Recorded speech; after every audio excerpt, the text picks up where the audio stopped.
Now, I think we can perhaps take this moment to lighten up and do something a little bit different today. We have with us a gentleman by the name of Baba Brinkman, and he's going to come up and do a rap on the subjects that we're dealing with. Oh, thanks for... Hello, is this on?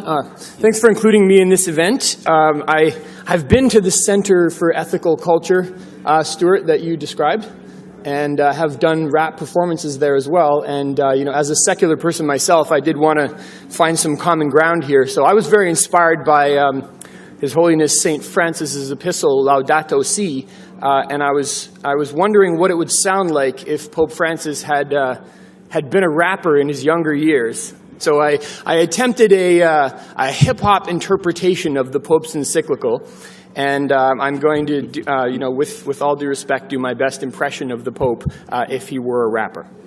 So let's see if this will play. It's working.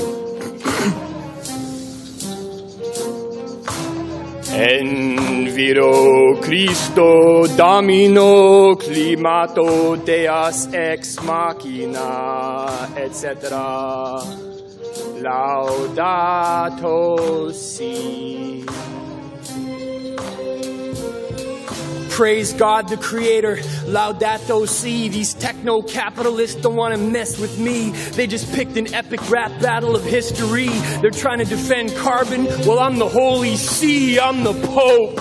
This world is a paradise, and we're degrading it with our dominant technocratic paradigm. It's time for an ecological conversion. I'm as sure of that as I'm sure the Lord was born of a virgin. This earth is our home. There's nowhere else to go. We're worshiping a false god called unlimited growth. We're poisoning the oceans and the air with carbon. We're making a golden calf out of the free market. This earth is our home. We're created out of its dust. If we don't put limits on appetites, they diminish us. The root cause of global warming and inequality is rampant consumerism, spiritual poverty.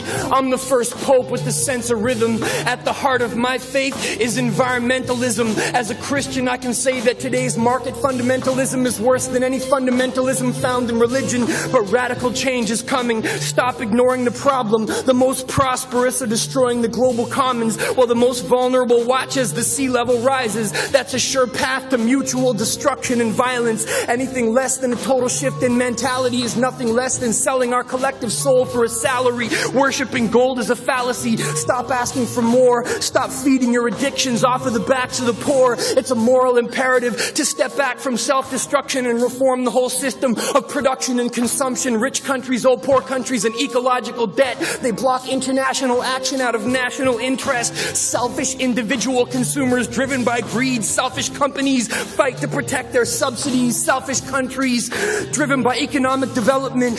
Whatever we do next, history is going to remember it. And don't trust market solutions like cap and trade. That's a trick to keep polluting, even if you have to pay. And those who say we need population control are dodging. We could feed 10 billion easily with greater equality. It's not about government policy. It's about changing consciousness. No technocratic fix for sustained obnoxiousness. These aren't just my views. They're also Jesus's. We need to protect nature, y'all, and also fetuses. I had to slip that in case you forgot I was Catholic, but mostly we're protecting the poor from the affluent and protecting this earth, our common home, from the tyranny of unlimited economic growth. So point to the sky where the carbon is accumulating. Point to the ground where the carbon needs to stay. Point to the left where our political future lies. Point to the right, which is resistant to change. Come on, everybody, point to the sky where the carbon is accumulating. Point to the ground where the carbon needs to stay. Point to the left, or your left, where our future lies. And point to the right,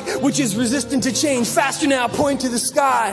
And point to the ground. And point to the left. And point to the right. Faster again, point to the sky. Point to the ground. Point to the left. Point to the right.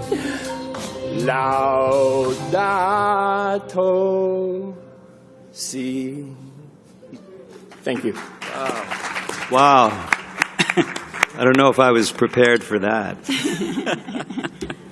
You all seem to have enjoyed it, and I don't think it's stepped on anyone's orthodox toes. So thank you. Thank you. Those really were tweets from, you didn't simulate those tweets? should clarify that. I wanted to represent how the Pope was summarizing Laudato Si in his tweets, but if I had put his exact words in the tweets, it would have created too much cognitive dissonance while listening to the rap. Okay. So I paraphrased the Pope's tweets, but each of those tweets are based on something that he actually said in Laudato Si or placed on Twitter, and I can show people, if they're interested, the sort of interpretations I did, and I think they're fair and accurate representing his views. Thank you. Yeah. That was mind-blowing. Thank you. Wow. Okay, I think I'll recover from that in a moment. We'll get back to our conversation here at